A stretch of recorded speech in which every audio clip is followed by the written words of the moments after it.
Parmesan crisps are a fantastic pre-dinner snack. I love them because they're really crunchy and have that savoury Parmesan flavour. You can do these ahead of time, but be sure to place them in an airtight container.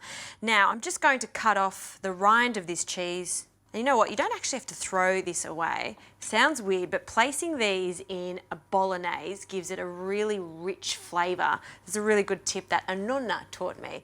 And now we need to grate the Parmesan. So I'm going to do this directly into a bowl. Now, when you're making these, be sure to grate and then start cooking them immediately. You don't want to grate this Parmesan, leave it in the fridge, because what will happen is the moisture will get onto these little flakes of Parmesan, making them wet, and that means that they won't crisp up as much as they should. It's also important to remember to freshly grate Parmesan, so don't buy that pre-packaged Parmesan. It won't work as well as freshly grated Parmesan. So I need about 1 cup. And now to bind this together, a little bit of plain flour. So 1.5 tablespoons, no more than that, because we really want to just taste that Parmesan. And my next ingredient, rosemary and Parmesan are best mates. So I'll add just a small amount.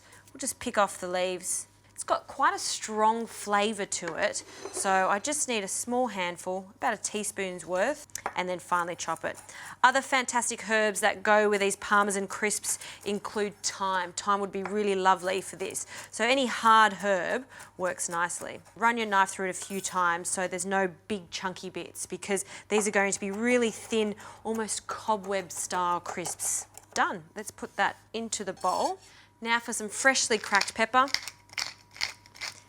And then no salt required in this because the Parmesan is salty enough. So just use your hands to delicately mix this. And it's also a good idea to use a grater that has fine teeth on it. It really makes a difference. If it's quite chunky or coarse, what will happen is it'll melt in big clumps as opposed to forming a lace-like disc. Now it's time to make these, so I'm going to heat my pan up.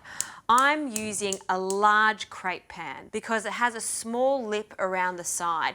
This is going to make it so much easier to flip our Parmesan crisps. Also, non-stick will make such a difference with these crisps, and I'm not using any oil whatsoever. So once the thermo spot begins to go red, it's time to add our Parmesan. And we want about a tablespoon and a bit. And then once it just starts to melt, add a little bit more cheese, a very thin, even layer. Once the sides go a deep golden colour and it starts to firm up, it's time to turn it. So a large palette knife, very gently lift and flip. Ta-da!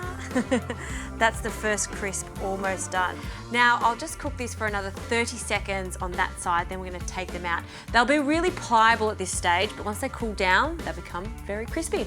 All right, let's make a few more.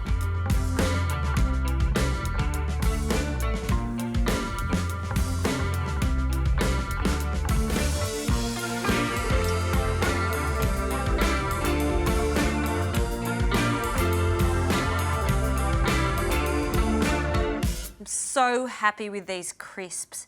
They're gorgeous and crunchy, they're golden, and the more practice you get on doing these, I promise you, the better you get. Look at this one, my last one.